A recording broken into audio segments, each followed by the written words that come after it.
spoilerzinho, né? A gente falou um pouquinho sobre maturidade, né?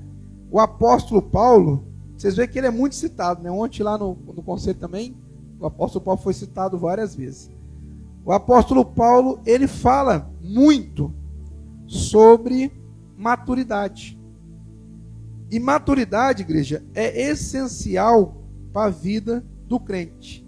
Sem maturidade, nós não conseguimos exercer a plenitude de ser verdadeiramente um crente, de ser um cristão, de ser um discípulo do Senhor. Sem maturidade, isso é impossível. Amém? E Paulo vai iniciar esses dizeres, ou essas instruções, ou esses ensinamentos, em 1 Coríntios, capítulo 3, versículo 1, o apóstolo Paulo está dizendo assim, ó: irmãos, não vos pude falar como a pessoas espirituais, mas como a pessoas carnais, como a crianças em Cristo.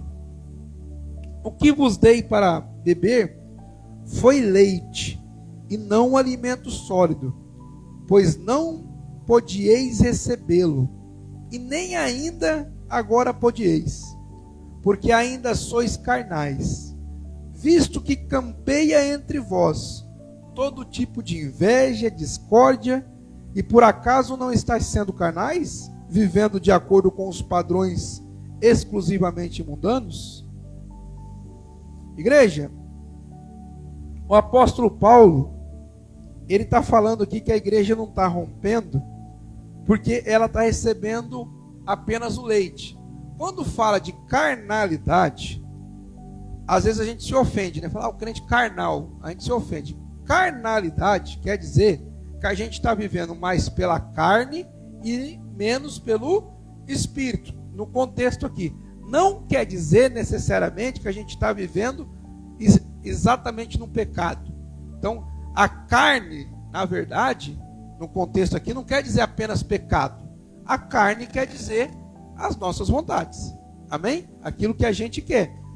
Que muitas vezes não é o que Deus quer. Mas às vezes também não é pecado. Vocês estão entendendo? É o que eu sempre falo.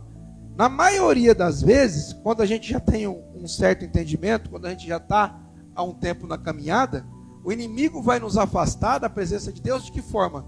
Tirando a gente da presença dele, mas muitas vezes não em pecado, em coisas que a gente vai achando que é normal, mas na verdade está nos afastando, né? Então, a gente vai se esfriando, vai se afastando de Deus e nem vai percebendo, vai deixando de fazer as coisas do Senhor. E por que a gente não percebe isso? Porque a gente ainda não tem a maturidade necessária para poder enxergar dessa forma. Amém? O que é, igreja? Maturidade. É uma capacidade que a gente desenvolve de obedecer a palavra, de sermos pequenos cristos. Amém? De agirmos conforme Jesus. Isso é maturidade. E a gente agora está falando de maturidade espiritual. Amém? Como que a gente compreende que está precisando de melhorar ou de amadurecer? É bem simples.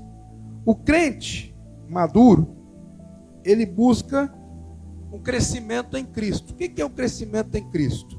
Eu vim mais nos cultos? Não. É eu me aproveitar melhor da presença de Deus. Se aproveitar de Deus, não é esse sentido que eu estou falando de se aproveitar de Deus, mas é de me beneficiar de estar na presença de Deus. Por exemplo, quando eu venho ao culto, cultuar a Deus, eu preciso saber o que é cultuar a Deus e o que eu estou fazendo aqui. Porque senão a minha vinda até a igreja fica inútil. Eu não tiro proveito. Eu venho na casa do Senhor, mas eu não falo com Ele. Eu não ouço Ele. Eu não interajo com Ele. Eu não sou abençoado por Ele. O que adiantou eu ir na casa dele? Não é verdade? É como se você fosse na casa de alguém que não tivesse. Você vai na casa de uma pessoa, né? Aí chega lá, você não conversa com ela, você não participa de nada com ela, você não ouve ela, O que você foi fazer lá? Nada. Foi à toa. Mesma coisa na casa do Senhor. Quando a gente vem na casa de Deus, a gente precisa interagir com Deus. A gente precisa ficar atento à voz do Senhor. E a gente precisa ficar muito atento, porque Deus fala conosco o tempo todo. E na grande maioria das vezes onde a gente fala assim, Senhor, fala comigo, me dá uma resposta, na maioria das vezes a resposta já veio e o Senhor já falou. O problema é que às vezes a gente não quer aceitar o que o Senhor está falando. Então, fala comigo, Deus, mas Ele já falou. Amém? Só que a gente não quer ouvir. E por que a gente não quer ouvir? Falta de maturidade. Os jovens não são assim? O pai fala com o jovem, fala com o jovem, fala com o jovem, e o jovem faz o quê? Finge que não está ouvindo, né? Aí tem vários tipos de jovens. Tem os jovens que são mais rebeldes, que é aqueles que ficam brabinhos. Eu não sei qual que é o pior, se é o que é rebelde e fica brabo, ou se é o que finge que está tudo bem e não faz também o que você fala, né? Então, eu fico pensando qual que é o pior. E tem um que já fica brabinho, né? E vira as costas, chacoalha os ombrinhos, né, Cadu? O sangue já sobe. Agora tem aquele outro que baixa a cabeça e faz assim, mas também não vai agir conforme tá as orientações, né? O sofrimento vai ser sempre. Então, esse tipo de maturidade que acontece com os jovens é o que Paulo está falando que acontece com a igreja, né? Espiritualmente falando. A gente ouve a palavra de Deus, a gente sabe o que tem que fazer, mas a gente acaba fazendo a nossa vontade. Isso é falta de maturidade. Os jovens agem assim, não agem? Você fala para o jovem assim, ó. O menino fala assim, pai, eu quero ir para uma festa tal. Aí você sabe que a festa não é boa. Você como pai, já sabendo quem vai estar lá, já sabendo tudo, você já sabe que o local não é bom. O que é que você fala para o menino, para o adolescente, para o jovem? Ó, não é para ir, não vai, que isso vai ser ruim para você. Mas o que ele quer? Ir. E se você vacilar, o que acontece? Ele vai. Não vai? Ele vai. Às vezes, igreja, o jovem não tem o que nós temos. Isso é ruim. O que é? Estou falando de maturidade, estou falando de maturidade das dois âmbitos, espiritual e natural. Então nós que somos pais de família, nós temos uma coisa que os jovens às vezes não têm, que é total liberdade. O jovem ainda tem o pai para falar, né? Ó, não vai que você vai quebrar a cara. Sim ou não? Sim. Nós tomamos as nossas decisões por conta. Não tem um pai para falar para nós assim, ó, não é para você ir. Aí aonde que a gente escuta o não é para ir? Na igreja, né? Na igreja a gente escuta. Mas como a palavra está sendo pregada para todos, o que a gente fala? Não é para mim. Não, isso aí foi pregado para a igreja, não foi para mim não. Eu tô fora dessa, está falando com os outros, não é comigo. Não é assim que a gente pensa? E aí a gente acaba tomando as nossas decisões e se afundando, né? E passando por situações difíceis. E aí, quanto mais a gente toma decisões por conta, mais longe da vontade de Deus a gente fica. A preocupação do apóstolo Paulo aqui, igreja, não é quanto à maturidade física, não. É quanto à maturidade espiritual. A igreja de Coríntios era uma igreja grande, uma igreja encorpada, uma igreja com muitos dons, tinha muito de tudo. Só que tinha muita imaturidade também. Então tinha muita discussão, tinha muita briga de egos, muitas pessoas querendo, né, se tornar maiores que as outras. Quanto maior a igreja, maior os problemas, ou mais problemas. Então, a igreja de Coríntios era uma igreja muito grande. Automaticamente tinha muito problema. E ele queria o quê? Queria que essas pessoas tivessem maturidade, porque quanto mais maturidade, menos problema. Quanto mais maturidade, menos problema. Quando você vê uma igreja que tem muito problema, aquilo ali é falta de maturidade, né? Por exemplo, duas pessoas maduras estão com problema de convívio, as duas. O que duas pessoas maduras fazem? Sentam e resolvem. Pronto. Ó, o problema é esse. você está assim, você está assado, nós divergimos nessa situação. Então esse é o problema. Vamos sentar e resolver. O que dois imaturos faz?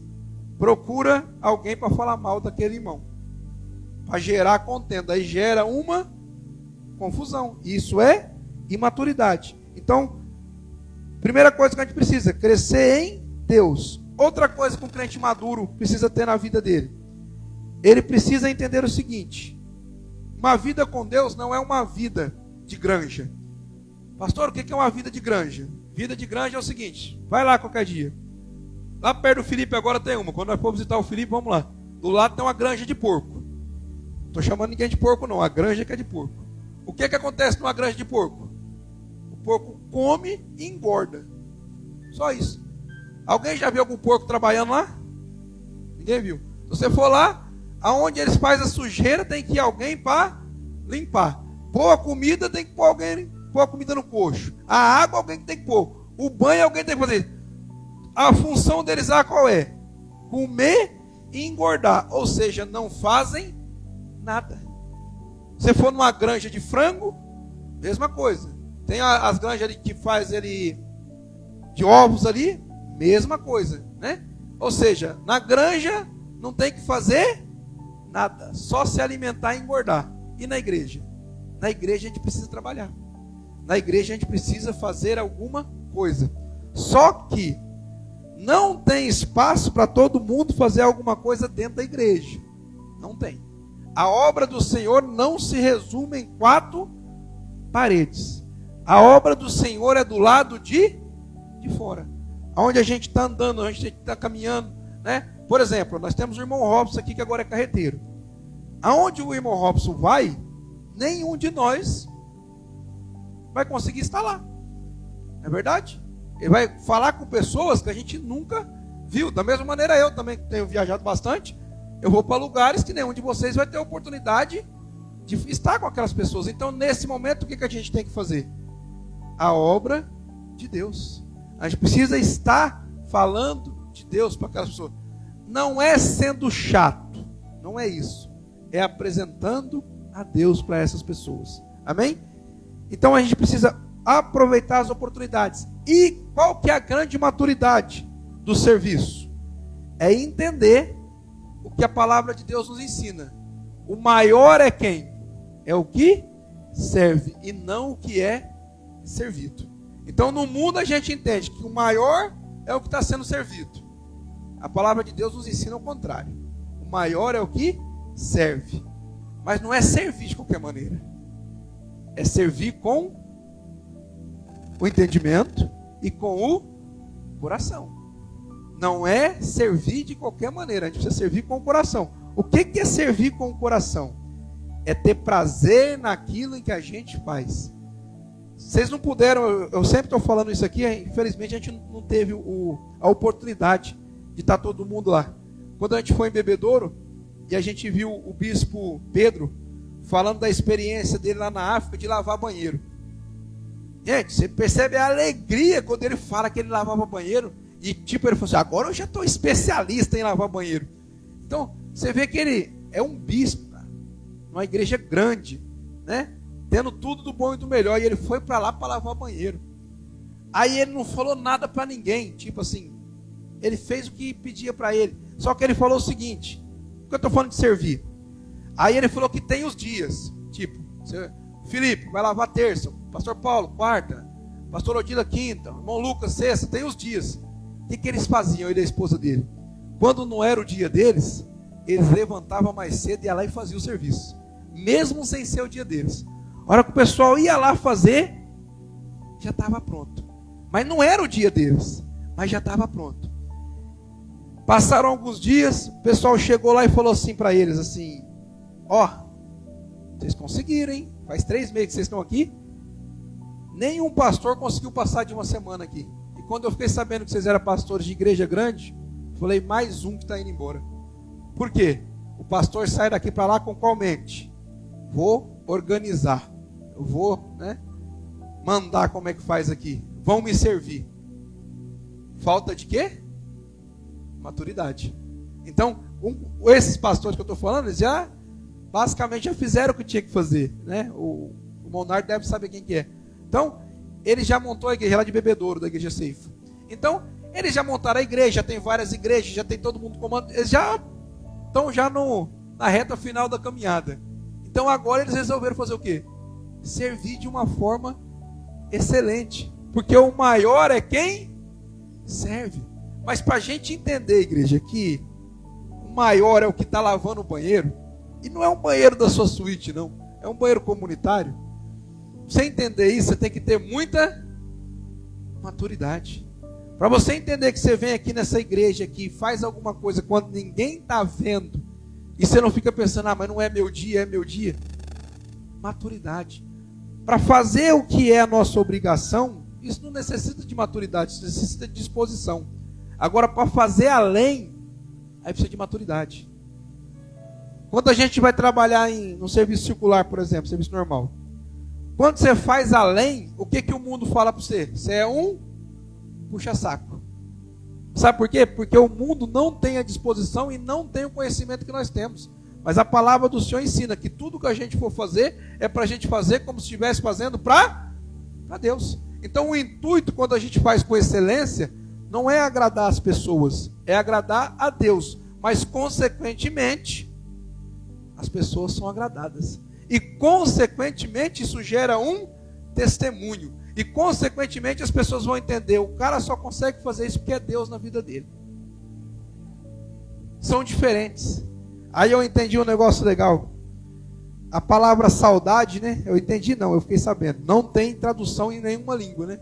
Aí quando eles foram embora de lá, eles queriam falar que ia ficar com saudade deles. Aí ó, que eles falaram, vocês vão fazer falta.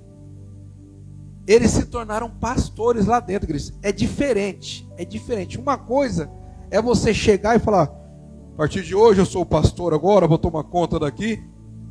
Isso é uma coisa. Outra coisa é você chegar lavando o banheiro, a hora que você olhar, igual você falou, toda noite lá no quarto deles tem alguém se aconselhando. Daqui a pouco a diretoria chama eles para fazer parte, para poder aconselhar, para poder pastorear. E daqui a pouco eles estão o quê? Pastoreando todo aquele lugar.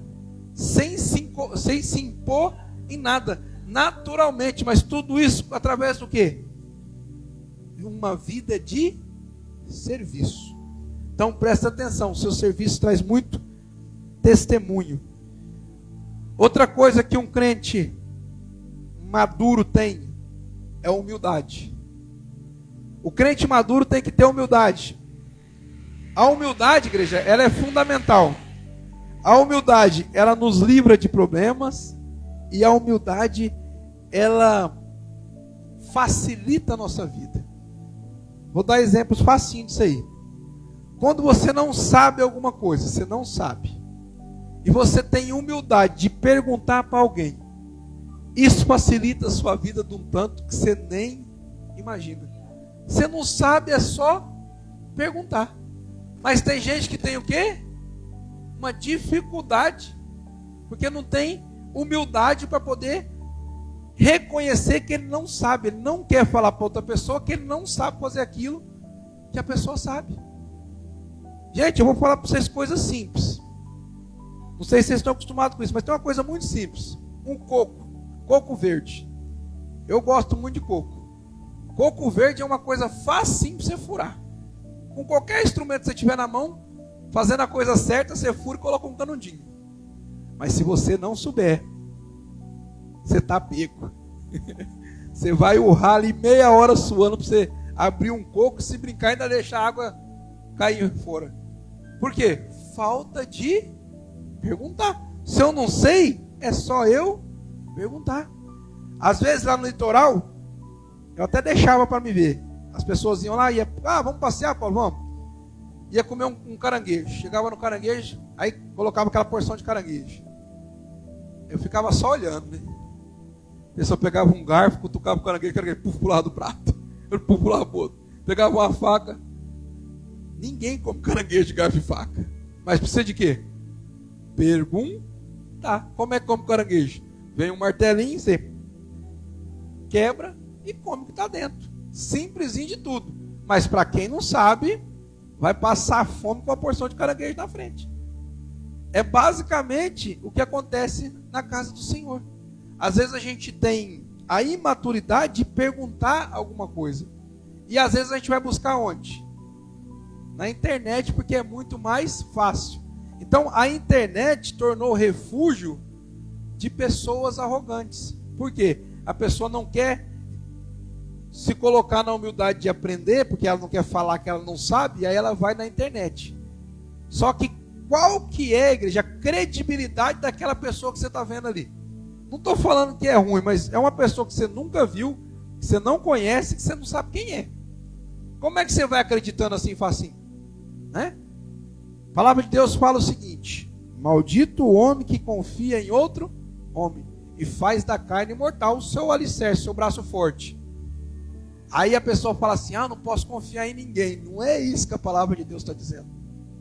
Ah, eu não posso deixar ninguém ali no meu carro pegar minha carteira. Não é isso que a palavra de Deus está dizendo. A palavra de Deus está dizendo para você não jogar a sua salvação na mão de outra pessoa. Mas aí a gente está com dúvida sobre a palavra de Deus, por falta de humildade. Onde eu vou procurar? Na internet. Vai que aquela pessoa está errada. Eu não estou nem falando dele ser um malandro, um falso profeta, um enganador, que é o que mais tem. Vamos supor que seja uma pessoa gente boa, mas que também não tenha o conhecimento. Às vezes a gente pode se perder por causa da falta de humildade. Amém? Outra coisa, a Karina, ela começou aqui, eu peguei o coisa andando aqui, mas eu acho que foi sobre isso que ela falou, mas eu peguei meio andando, né? Até falei para a irmã Karina, sempre quando você for dar um testemunho, alguma coisa, nunca faz isso no início do culto, porque o povo não está aqui ainda, ou porque não está prestando atenção. Então sempre o momento de dar testemunho, de falar alguma coisa, é onde eu falei, no meio do culto, antes da palavra, porque está todo mundo aqui e está todo mundo prestando atenção. Então eu acho que foi sobre isso que você falou, mas depois você dá o testemunho de novo outro dia, na hora certa, tá? Ó, dependência de Deus. A gente precisa, o crente maduro, ele entende que ele depende totalmente de Deus. Para quê, pastor? Para tudo. É Deus em tudo. Ah, eu vou arrumar um serviço. Ah, não preciso de Deus não. Eu tenho qualificação, eu envio meus currículos e dá tudo certo. Não. Sem Deus, você não vai conseguir. Ah, eu vou fazer um empréstimo que seja. Né? Vou fazer um empréstimo, meu nome está limpo, eu estou trabalhando, tenho renda, vou lá e vai dar tudo certo. Às vezes não dá. Você precisa de Deus para qualquer coisa. Né? Quantos testemunhos a gente já ouviu de pessoas, por exemplo, aposentadoria. Tem um pastor, rapaz, nossa, ele começou a Igreja da Graça aqui em Patrocínio, um amigo meu, mas eu esqueci o nome dele agora, hein? Ele é até serralheiro, eu esqueci o nome dele agora. E ele falou que, eu já vi ele dando esse testemunho várias vezes, porque esse testemunho acompanha ele, que foi algo que Deus tocou na vida dele ali, com muita graça e notoriamente. Foi quando ele foi se aposentar. Ele falou que não dava certo de jeito nenhum. E ele clamando a Deus, e colocaram lá o juiz mais difícil que tinha, para poder julgar ali o caso dele. O que não dava favorável para ninguém. E ele falou que foi, ele contando o testemunho, que foi numa facilidade tão grande aquilo que aconteceu. Eu já testemunhei algo aqui também, parecido com isso. Uma vez, quando a gente é imaturo, Carlos Eduardo, a gente faz cagada. Uma vez eu comprei uma moto. E aí eu não transferi ela para mim. O cara falou, não, Paulo, você é gente boa, pode ficar no nome do ex-dono mesmo, não tem problema nenhum. Quando você quiser, você passa para o seu nome. O imaturo deixou como estava. Não tive multa, não tive nada, fui passar para o meu nome. Liguei para o dono e falei assim, ó, não porque eu comprei a moto, para o dono da moto. Ó, preciso transferir a moto. Para quem que é você? Eu falei, sou o Paulo, comprei a moto fulano de tal. Ele falou, então, eu tinha falado para ele, assim que eu obedecesse a moto, ele tinha que transferir. Se ele não transferiu, o problema é seu, eu não vou transferir, não vou mexer com nada, não vou fazer nada. Se vira você e ele. E já desligou o telefone na minha cara. Eu falei, vixe, agora o caldo entornou mesmo, agora enroscou, né? Quando enrosca, o que a gente tem que fazer? Podendo eu falar com Deus antes, fui falar com o cara antes. É uma maturidade. Se eu tenho falado com Deus antes, tinha resolvido. Mas primeiro eu fui falar com o cara, deu ruim. Aí o que eu fiz? Clamei a Deus. Liguei pro rapaz, que eu tinha comprado a moto, falei, onde que mora esse cara? Ele falou assim, tem uma pastelaria em Franca. Eu não conhecia Franca, tinha acabado de chegar na cidade, ele me deu mais ou menos o local onde era, na Demar de Barros, ali, lugar fácil. Fui lá conversar com o cara pessoalmente. Mas o que eu fiz à noite? Clamei a Deus, coloquei Deus na jogada. Fui lá no outro dia conversar com o cara. Cheguei lá, o cara já me ofereceu um pastel gratuito, conversou comigo. Aí a hora que ele falou do despachante dele, o despachante dele era parente meu, né? Não sei o que lá, eu não lembro o nome do cara agora. Mas não sei o que lá, quando falou Matos, eu falei, parente, só pode ser. E o nome era daquele dos mais antigos. O cara era parente meu. O cara pegou o carro dele. Eu não sei que eu estava de carro na época, estava na moto. Pegou o carro dele, colocou eu dentro, que eu não conhecia nada Franca. Me levou no cartório, fizemos o documento e ele pagou até o custeio do cartório. Parecia que era outra pessoa. Quase que eu falei para ele, não foi para você que eu liguei ontem, não. Faltou pouquinho de eu perguntar, porque o cara me tratou mal para arrebentar por telefone. Chegou lá, ele não falou uma palavra do que tinha acontecido e a coisa fluiu sobrenatural. Quase que eu falei, será que eu liguei para o cara errado? Né? Mas resumindo, gente, em tudo a gente precisa colocar Deus na frente. Às vezes a gente está sofrendo porque não coloca Deus na situação. A gente, e olha, é o que eu estou falando, olha só, é o que eu estou falando. A gente está dentro da casa do Senhor, está aqui, o Senhor está aqui, né?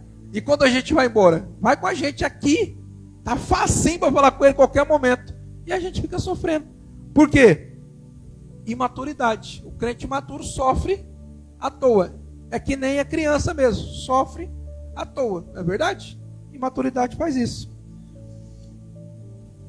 Outra coisa que a gente precisa ter: resistência espiritual. Por que, pastor, precisa ter resistência espiritual? Porque vão tentar tirar a gente do prumo. Vamos lá para Efésios 4:13. Aí o apóstolo está falando da estrutura da igreja. Amém? Versículo 11 ele fala assim, ó: nós designamos alguns para apóstolos, outros para profetas, outros para evangelistas, outros para pastores e mestres. No 12, com o propósito de aperfeiçoar os santos para a obra do ministério, para que o corpo de Cristo seja edificado. Versículo 13 agora: até que todos alcancemos a unidade da fé e do conhecimento do Filho de Deus, e cheguemos à maturidade. Amém? Atingindo a medida da estatura da plenitude de Cristo. Qual que é o objetivo dessa maturidade aqui? Versículo 14. O objetivo é que não sejamos mais como crianças. O que as crianças fazem? São levados de um lado para o outro pelas ondas teológicas, e nem jogados para lá e para cá por todo o vento de doutrina e pela malícia de certas pessoas que induzem os incautos ao erro. O que a maturidade faz com a gente? Nos dá resistência espiritual. Para quê? Para resistir a esses ataques de heresia, de falsos profetas, de coisas que não são do Espírito Santo, que não são de Deus, mas que chegam até a gente, né? O mundanismo, por exemplo, que vem para dentro das igrejas hoje. Se a gente tem uma maturidade, a gente não cai nessa não. Mas o crente imaturo é que nem menino, tudo tá bom para ele, né? O crente imaturo chega na igreja, tem um jogo de luz, é normal, o jogo de luz na igreja é normal. Fumacinha, é normal, fumaça normal. Os graves estrondando os ossos dentro, é normal. Termina o culto, tem uma loja aqui dentro da igreja, normal. E a comunhão dos crentes, uma batida gospel, normal. Um uísque gospel, normal, tudo normal. Aí tem um que fala, não, só toma uma cervejinha, mas também não faz mal não, normal. Aí o outro fala, vamos jogar uma partidinha de truco aqui, normal. O outro fuma, normal. Mas nós somos santificados, não sei o que, o legalismo e papapá. Doutrinas teológicas que nos levam e nos induzem a viver uma vida pecaminosa, consequentemente afastada de Deus. Mas alguém vai falar que o jeito mundano de viver é lícito e é tranquilo, e a graça está por cima disso tudo. Por quê? falta maturidade para compreender a palavra de Deus, onde diz: Jesus, ele veio, morreu por nós na cruz, mas ele não se fez ministro de pecado. Ao contrário, ele fez isso para nos santificar, e nós somos santificados através dele. Amém? Então, olha só, quando a gente está em Jesus, a gente está sendo santificado. Se a gente não está santificado, o que é ser santificado? Separado. Se a gente não está sendo separado, é separado para quê, igreja? É separado para viver com ele. Amém? Então é bem simples esse negócio. É separado para viver com ele. Então, de que maneira que a gente vive? Do jeito dele, no reino dele, bem fácil. Você acha, por exemplo, que no reino de Deus, quando a gente estiver na eternidade, vai ter lá uma mesa de truco? Não vai ter. Você acha que vai ter lá boteco, bar, forrozão dos Zetas? Não vai ter esses negócios lá não, gente. Né? Então a gente precisa ficar atento quanto a isso. Né? A gente está substituindo as coisas por falta de maturidade. O que é mais fácil? Eu pegar e levantar uma campanha aqui financeira para a gente colocar isso filme aqui para deixar a igreja escura, pintar a igreja de preto, colocar um soltador de fumaça aqui, umas luzes, contratar uns músicos para dar um peso no som. O que é mais fácil? Eu fazer isso tudo com dinheiro, ou a gente buscar a presença de Deus e ter o Deus no lugar dessas coisas? É muito mais fácil comprar. Comprar é só pagar o que você tem. Só que Deus a gente tem que buscar. Então aí que na maioria das vezes a imaturidade nos faz? Eu quero sentir. Você está sentindo a emoção, só que está achando que emoção é presença de Deus. Por quê? O crente imaturo não sabe quem é Deus, ele não conhece a Deus, ele nunca sentiu o verdadeiro. Então, se você não sabe o que é o verdadeiro, o falso torna-se verdade. Não é assim que a gente faz? Eu preciso saber se esse aqui é verdadeiro e se esse aqui é falso. Eu preciso do quê? Dos dois na minha mão, para me comparar um ao outro. Aí eu vou ver as características do verdadeiro e as características do falso. Se eu nunca vi o verdadeiro, o falso torna-se verdadeiro. Eu não sei as características do verdadeiro. Vocês estão entendendo? Então, um incauto ou um imaturo, ele chega, ele não sabe o que é a presença de Deus. Ele sentiu um tremor, um arrepio, é a presença de Deus. Ele só esquece que lá no mundo, quando ele sentiu uma emoção, o sentimento era igual. E é isso que a gente precisa diferenciar, igreja. Às vezes a gente está no mundo, eu até brinco com os meninos lá em Tirapuã, né? Quando eu falo do rodeio lá do Brahma, que arrepia tudo. Às vezes eles confundem arrepiar, aquele momento de êxtase ali, com a presença de Deus.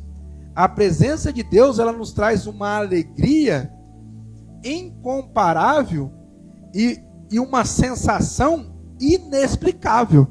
Então, eu não consigo explicar para ninguém o que é Deus na minha vida.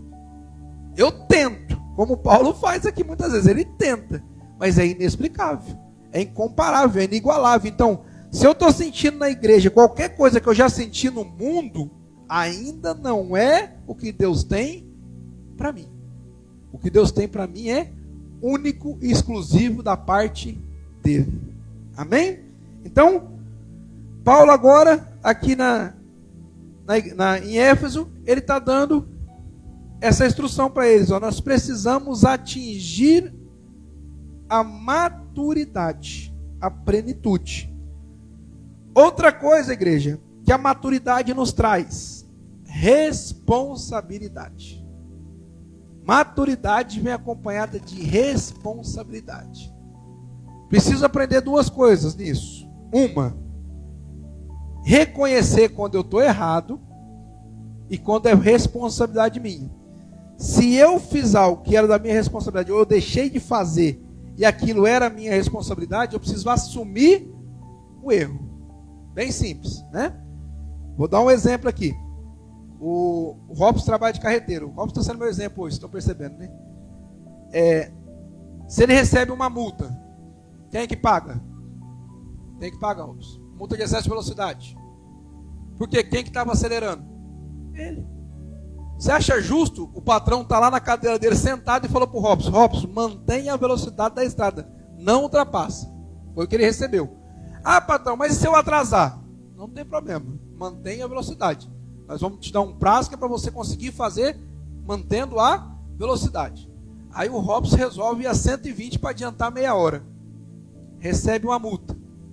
A responsabilidade é de quem? Dele. O crente, da mesma maneira.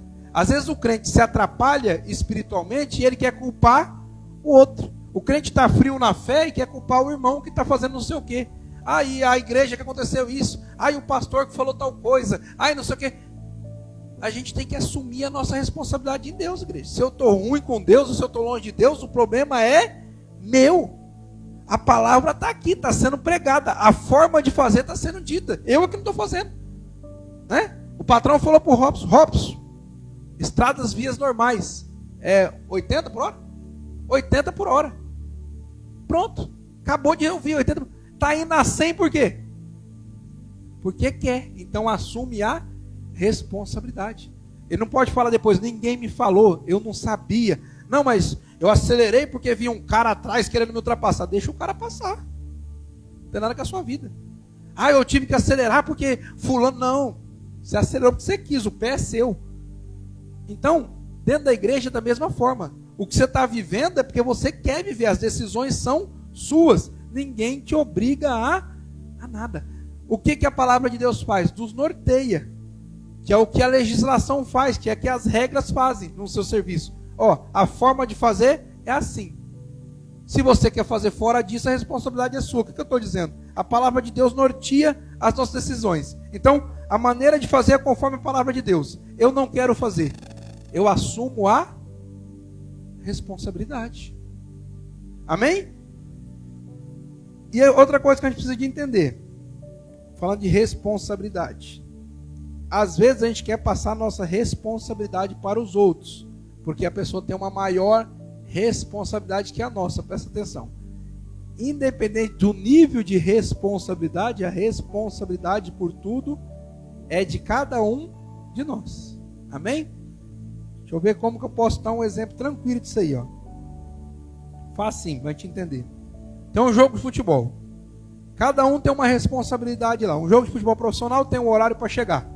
Tem que estar todo mundo em campo. O juiz é o que domina ali dentro, a autoridade dentro do campo. E E tem o que a gente pensa que é o menos importante, tem menos responsabilidade, que é o gandula. Que está em volta ali. Para que serve o gandula? Para repor a bola.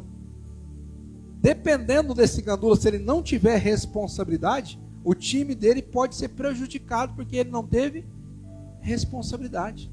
Então, se o gandula não tem responsabilidade, a culpa é do diretor? A culpa é do juiz? A culpa é dele. Então, maturidade nos gera responsabilidade e senso de responsabilidade. Eu compreender isso. Amém? Eu não posso ficar fugindo disso.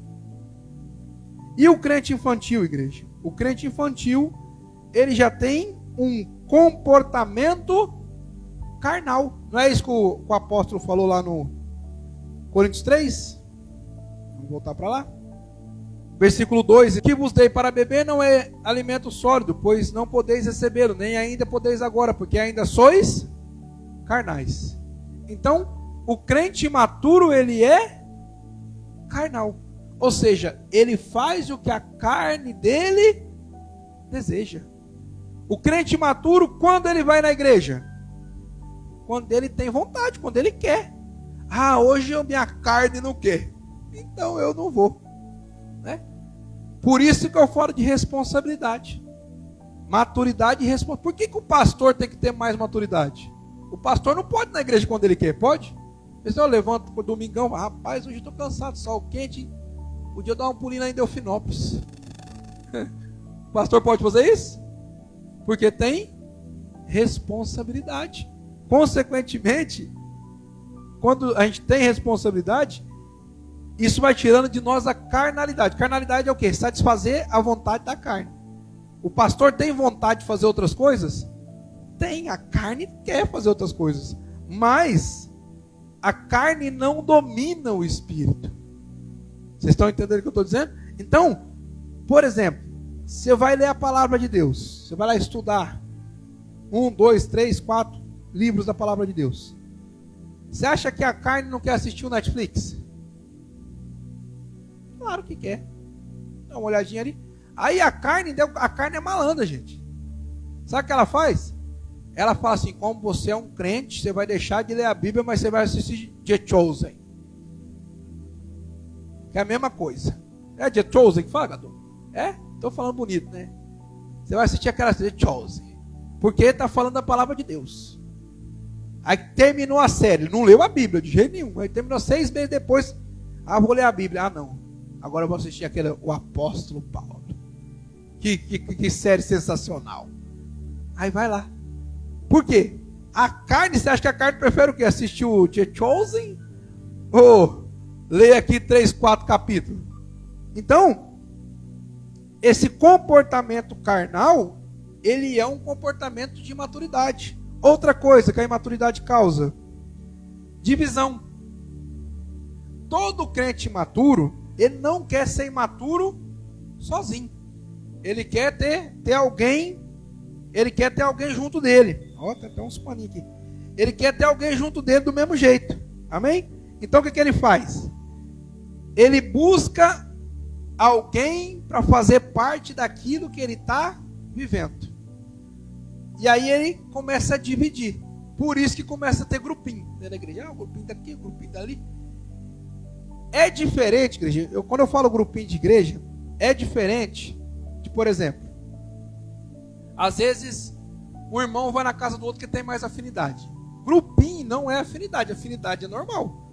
Por exemplo, o Carlos Eduardo trabalha o dia inteiro do lado do Pedro. Ele vai ter mais afinidade com quem? O Pedro está o dia inteiro do lado dele. Então, não tem como eu querer comparar assim, não. O Pedro piscou pro Cadu, o Cadu já sabe. Quando eu falo, ele não entende. Ué, não tem como comparar, o cara está trabalhando com ele o dia inteiro. Então, afinidade é uma coisa, panelinha é outra. Então, as panelinhas geram divisão. A afinidade, outra coisa. Amém? Então, o crente imaturo, ele causa o quê?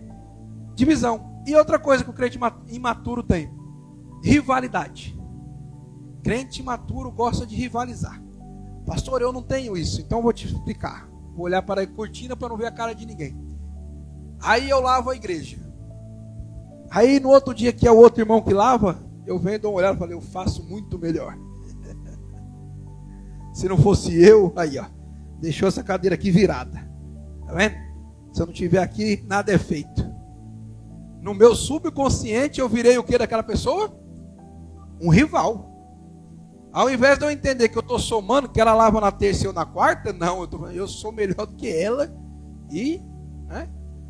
Aí eu vou ministrar aqui os dias minhas ofertas.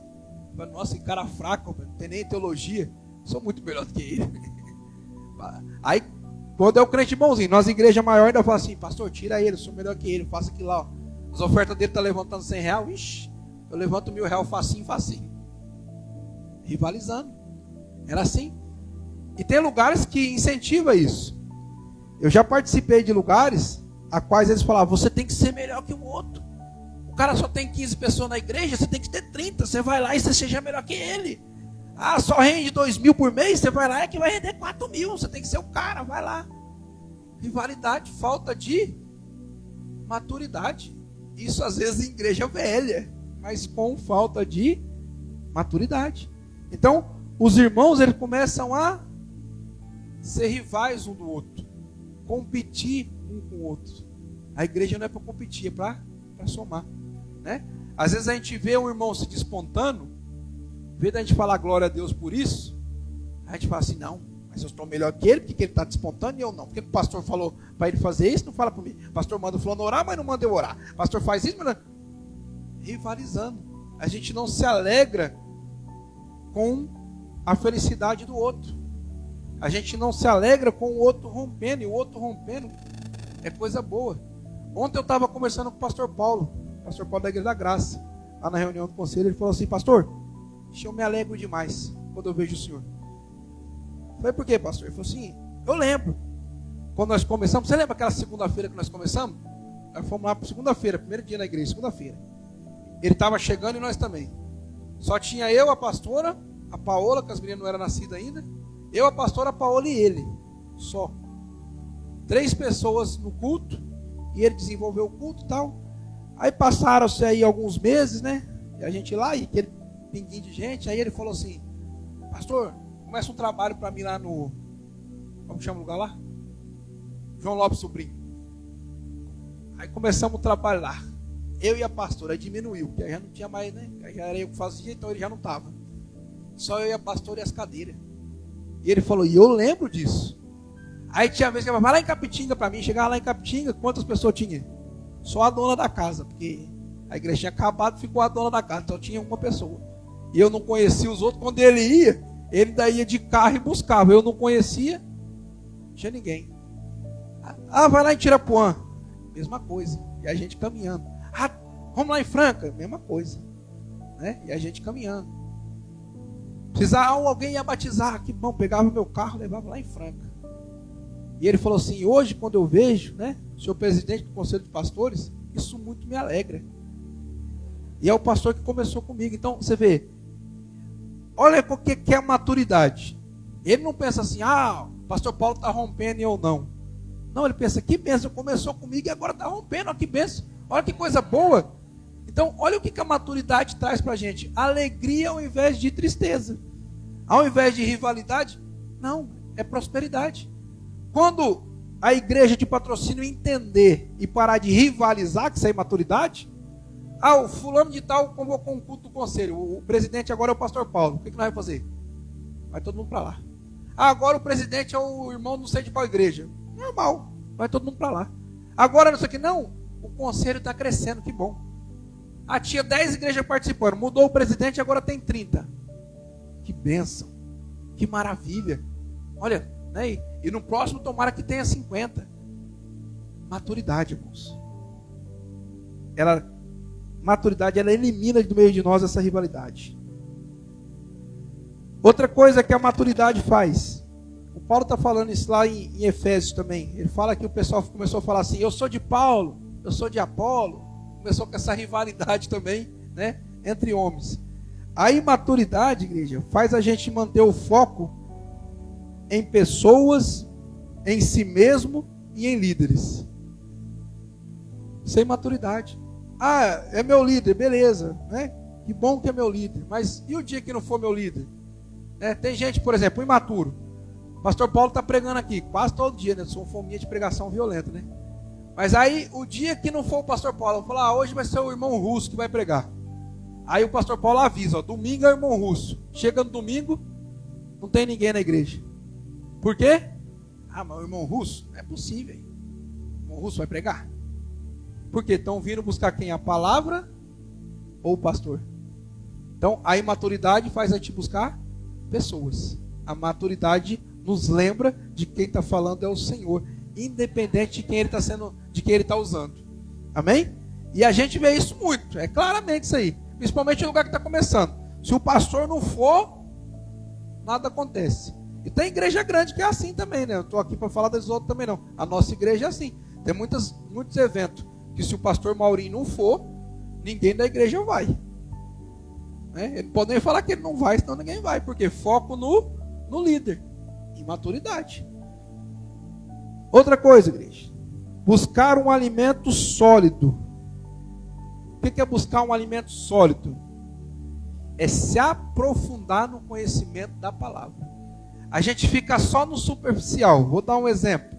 A gente pega lá o versículo: eis que você será cabeça e não cauda. E beleza, e firma a nossa vida nisso aí. Eu sou cabeça e não cauda. Aonde colocar a planta dos seus pés, será abençoado. Né? Temos um negócio: ser tu uma bênção. E pega isso aí e acabou. Não se aprofunda na palavra, não se aprofunda no conhecimento. É o crente imaturo. O crente superficial, ele é imaturo. Ele não consegue se aprofundar em nada. Ele não consegue receber ou enxergar a essência de Deus. Ele é imaturo. Ele vive na carnalidade, na superficialidade, na vontade dele, né? Sem encontrar os crentes médium, né? Quem que é o crente médium, pastor? É o crente sensitivo. Ele sente demais. Ah, eu senti que não sei o que, eu senti que... Gente, para de sentir e olha para a palavra. Ah, eu senti. Não, crente não vive de sensação, crente vive de palavra de Deus. Se a palavra de Deus está falando, faz, eu vou e faço. A palavra de Deus nos ensina, eu vou buscar mais a Deus, vamos entender aqui. Está lá os discípulos tentando expulsar um demônio. Aí eles não conseguem expulsar o demônio, vocês lembram? Quando o Senhor veio do monte? Aí o Senhor Jesus chega, expulsa o demônio. Para a criança fala, mas esses seus discípulos estavam aqui o tempo todo e não conseguiram expulsar esse demônio. Aí ficou todo mundo com vergonha, o povo afasta, ele chega para o Senhor e fala, Senhor, o que aconteceu? Nós estávamos ali um tempão tentando expulsar esse demônio e não conseguimos. Aí Jesus fala o quê? Essa caça só sai com jejum e oração. Pronto. Aí eu quero me firmar no ministério de libertação. Eu preciso fazer o quê? Jejum e oração. Mas aí eu senti que não está muito bom isso aí. Sentiu errado. Ou então é Satanás fazendo você sentir. Porque se a palavra está dizendo que você precisa de jejuar e orar, e você está sentindo que não é isso para fazer, você está sentindo errado. Se o que você sente é contrário à palavra de Deus, você está sentindo, senti que eu não tenho que ir para o culto hoje não, deve ser o Satanás que está tendo essa sensação. Por quê? Porque a palavra de Deus fala assim, ó, alegrei-me quando disseram, vamos à casa do Senhor. Aí outro versículo diz assim, não deixeis de congregar, como é costume de alguns. Mas eu não quero, eu me senti que não é isso. Sentiu errado. O cara está lá trabalhando, tudo você senti que esse serviço não é para mim. Sentiu por quê? A palavra de Deus não fala trabalhar e comer com suor do seu próprio rosto. Está sentindo errado. Eu não gosto desse serviço. Não tem problema nenhum. Não gostou, não tem problema. O que a gente faz? Procura outro e muda de serviço. Ninguém é escravo. Agora, sentiu? Quando é com a coisa errada, ninguém sente, né? Tá lá o trem lá seduzindo, ninguém sente que vai dar errado. Mas para as coisas que deve fazer, estou sentindo isso, sentindo aquilo. Quem sente muito é médium, o crente não é médium. Amém? Esse é o outro lado que tem essa mediunidade. Nós não temos isso aí. O crente não é sensitivo, o crente é espiritual. Amém? E espiritual é bem diferente de ficar sentindo aqui, sentindo ali. Espiritualidade é acesso e contato direto com Deus. Não é sentir isso, sentir aquilo, não. Amém? Esse negócio de se sentir para cá, sentir para lá, o que é? Imaturidade. Sentir, arrepiei, imaturidade. A gente precisa se aprofundar na palavra. E agora o principal de tudo, igreja. Focar em Deus. Pronto. Não tem como dar errado. Eu tiro o foco de mim. Eu tiro o foco dos meus líderes. Eu tiro o foco do irmão. E eu coloco o foco em Deus. Eu foquei em Deus, não tem como dar errado. Mas o que é focar em Deus, igreja? É ser como Ele é. Simples, né? É olhar para Jesus e falar, eu quero ser como Ele. Por que, igreja? A gente precisa de quê com Jesus? Comunhão. Como que eu gero comunhão com Jesus? Eu vou aonde Ele vai. Eu caminho com Ele ao meu lado. Eu ouço o que Ele ouve. Eu penso como Ele pensa. Né? Então, aí fica fácil. Porque a pessoa fala, não, meu foco é Deus. Não quero saber de homem, não. Só para fazer o que é errado? Então, seu foco está no Deus errado também. Amém? Como se o meu foco é Deus, é para viver as coisas de Deus. E para a gente finalizar, o crente, para se tornar um crente, um homem, uma mulher madura, precisa de um crescimento contínuo. O que é um crescimento contínuo? É aquilo que eu já expliquei 1000 vezes para a igreja. O que a gente não pode? É parar. Parou é sinônimo que parou de crescer. O que é o crescimento contínuo? É devagar. Você fica olhando para o Francisco aqui, você fala, esse menino não cresceu. Mas ele está crescendo. Mas só que por que a gente não percebe? Porque está aqui todo dia. Mas uma pessoa que não vê ele faz 3 anos, 2 anos, a hora que vê, fala, nossa, como você cresceu.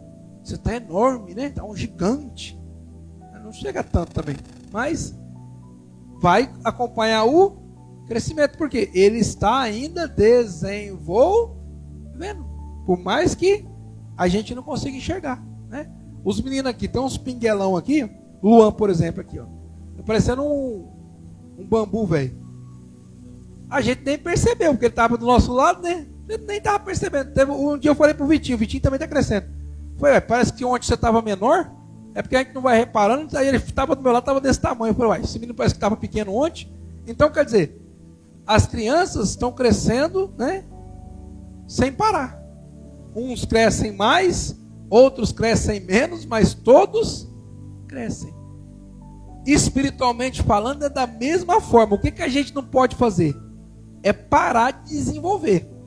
A maturidade, ela é desenvolvida. Então, um está desenvolvendo mais, um está desenvolvendo menos, não tem problema nenhum. O que eu não posso fazer? É parar de desenvolver. É simples. Se uma criança está com 5 anos e ela não cresce mais, o que é isso? Doença. Não é doença? Tem que tratar. Não é normal. Está com 5 anos, agora está com 15 anos, está igual estava quando tinha 5 anos. O que é isso? Alguma doença, precisa tratar. Crente do mesmo jeito. O cara entrou na igreja, estava indo bem e tal, de repente, faz 20 anos, igual dos 20 anos, né? Faz 20 anos que ela está na igreja, e ele está do mesmo jeito de quando ele chegou. Ou ele iniciou, desenvolveu, depois parou. O que é isso? Está doente. Porque o crescimento na igreja é contínuo. O corpo físico, conforme a gente aprendeu na quinta-feira, ele desenvolve e tem o seu ápice. Com quantos anos? Com 33. É o ápice, né? Evoluiu até lá. É o máximo. A maturidade não tem ápice. Se você viver aqui 300 anos, você vai estar amadurecendo. 300 anos se aprimorando, 300 anos se aperfeiçoando, 300 anos crescendo em Deus. A maturidade não para. Agora eu tenho 30 anos de igreja de ministério, acabou para mim. Não. Aí é que você está começando a viver, aí é que o negócio vai iniciar. É sempre um renovo. A maturidade é sempre um renovo. Na hora que você chega num nível, aí você fala, vixe, agora eu estou dominando isso. Aí vem o Senhor e fala, sabe aquilo que você aprendeu? Não é nada daquilo. É o Paulo. Paulo está lá estudando para arrebentar. Já era um letrado, doutorado, fariseu, saduceu, manjava de tudo, mestre dos mestres. Aí vem Jesus e ensina para ele e fala, rapaz, tudo que eu aprendi até agora, eu considero como esterco. Não serviu para nada. Olha só. A hora que o cara é o mestre dos mestres, ele entende que tudo que ele aprendeu não serviu para nada. Ou seja, vou começar tudo de novo. Amém? E aí Paulo vai nessa crescente e ele não para de crescer, vocês percebem? Cada vez que passa, ele está mais evoluído. Cada vez que passa, ele compreende mais o que Deus tem com ele. E a coisa só vai evoluindo. Que a gente possa viver isso também em nosso meio. Essa evolução, essa maturidade. Amém? Então, eu gostaria que você colocasse de pé essa manhã. E eu quero orar por você. Para quê, pastor? Para destravar. Amém?